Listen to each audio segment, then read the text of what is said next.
All those interpersonal relationships, उस समय लग रहा था कि कोई पहाड़ ही टूट गया सर पे। और यही चीज रोज रोज रोज सुबह उठने से, वो डंडे की आवाज से लेकर smallest of the smallest things, his medical emergencies, everything was prepared. उसका रूटीन सेट था।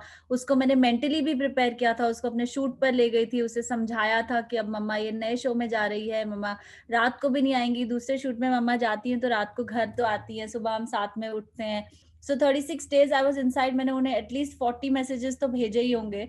ऐसे कॉम्प्लेक्स रिलेशनशिप से हम गुजरते हैं और एक दूसरे का सहारा बनते हैं जब हम शेयर करते हैं, एक दूसरे को इंस्पायर करते हैं, and we are there for each other.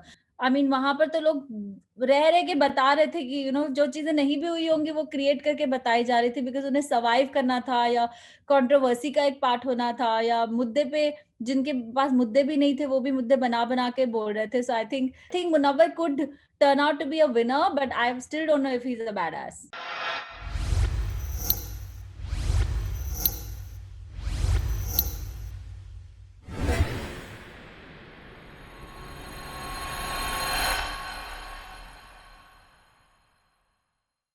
Hi Nisha, first of all, welcome to Delhi Chaska, and your journey in lockup was tremendous. Like देखने में काफी मजा आ रहा था।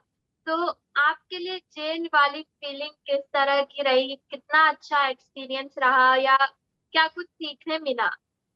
Thank you Riddhi. उस समय तो लग रहा था कि ओ गॉड ये क्या हो रहा है, ये जमीन पर सोना है, ये इतनी ठंडी, और इतना जल्दी जल्दी खाना बनाओ और इतने जल्दी जल्दी नहा के वापस आओ, फिर टास्क करो, फिर ऑल दोज इंटरपर्सनल रिलेशनशिप्स। उस समय लग रहा था कि कोई पहाड़ ही टूट गया सर पे।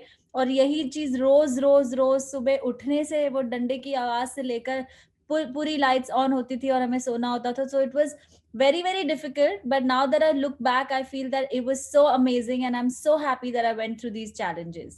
Okay, going in lockup and leaving Kavish behind अकेले, so how tough it was कि यार lockup भी है plus Kavish भी है, so how did you manage all those things? कितना tough रहा, क्योंकि हम समझते हैं कि बच्चे से दूर रहना is little difficult. It was the most difficult thing for me. The biggest challenge, charge sheet से ज्यादा बड़ा या जमीन पर सोने से ज्यादा बड़ा चैलेंज मेरे लिए काविश से दूर रहना था। But I had provided for him, whether it was physically or whether it was for his education or smallest of the smallest things, his medical emergencies, everything was prepared. उसका routine set था। उसको मैंने mentally भी prepare किया था। उसको अपने shoot पर ले गई थी, उसे समझाया था कि अब मम्मा ये नए show में जा रही है, मम्मा रात को भी नहीं आएंगी, दूसरे शूट में मम्मा जाती हैं तो रात को घर तो आती हैं, सुबह हम साथ में उठते हैं। तो उसे बहुत अच्छे से प्रिपेयर किया था। उसे बोला था कि संडेज को आपके साथ ये होगा, वेंसडेज को ये होगा, ट्यूसडेज को। सो उसकी एक रूटीन बनी हुई थी जिसके लिए वो लुक फॉरवर्ड करता था। फिर वहां से अंदर से मैं उनको रोज मैसेजेस भेजती थी। सो 36 days आई वाज इनसाइड। मैंने उन्हें एटलीस्ट 40 मैसेजेस तो भेजे ही होंगे। एंड तो वो देखता रहता था। मैं हमेशा कहती थी आई नो कि आप मम्मा को मिस कर रहे हो, मम्मा भी आपको मिस कर रही है। all these things made him feel that I'm there for him. Physically हम जरूर दूर थे एक दूसरे से, पर दिल से हम जुड़े हुए थे। एंड ये बात वो जानता था और उसने उसे बहुत ही पॉजिटिवली लिया है। In fact it is very inspiring for me, because अगर ऐसा बेटा मेरा नहीं होता तो शायद मैं इतना खुल के और अच्छे से कर भी नहीं पाती ये शो। ओके, तो लॉकअप का कौन सा ऐसा कोना है जो आप सबसे ज्यादा मिस कर रहे हो? लाइक किचन एरिया और द हॉल एरिया, वीकेंड से कौन सा ऐसा एरिया है? ये बहुत ही अच्छा क्वेश्चन है। It's such a sweet question, nobody asked me this before. I think actually हर कोने में एक याद है। कॉमन एरिया में वो जमीन पर लेटे रहना क्योंकि बोर हो गए हैं बैरक्स में लेट लेट के। फिर वो आफ्टरनून का जो टॉर्चर होता था, पहले तो it takes 21 days to build a habit, तो उन्होंने 3 हफ्ते हमें सोने दिया आफ्टरनून में, तो जो मेरी सोने की नहीं आदत थी वो बन गई।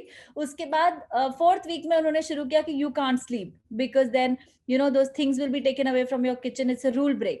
तो अगर जैसे कोई सो रहे थे तो उन्होंने चाय पत्ती और शक्कर गायब कर दी उनके गार्ड्स ने आके। तो that was so torturers because सब लोग इतने थक चुके होते हैं आफ्टरनून तक, वो टास्क वास्क करने के बाद, एंड सुबह सुबह वो ठंडे पानी और ये सब से नहाने के बाद।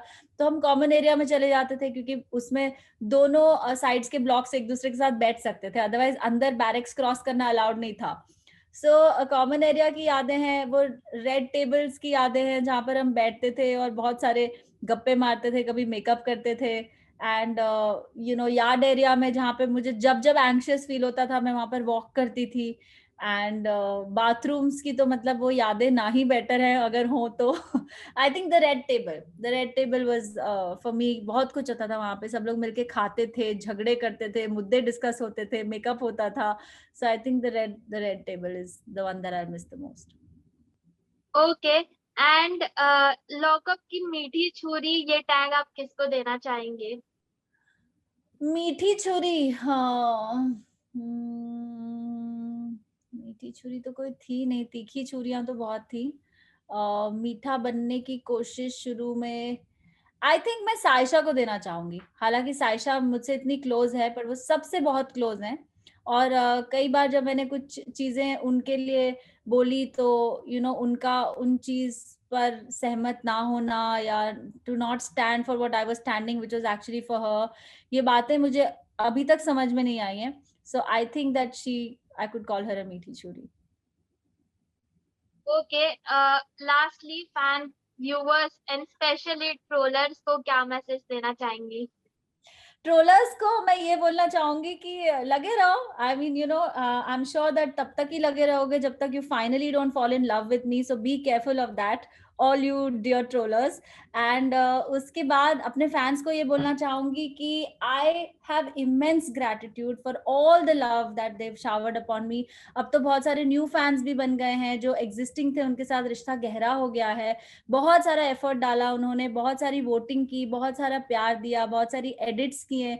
और उनकी वजह से ही आज मैं यहाँ पर हूँ और मुझे इतना प्यार मिल रहा है. सो please keep loving me, and you guys have spoiled me for choices, and I'm sending you tons of love and lots of blessings, to you and to your families. So thank you. Okay. Thank you so much, Nisha. It was fun having you, and all the best for your upcoming projects as well. Thanks, Riddhi. Lots of love back. Bye. Bye.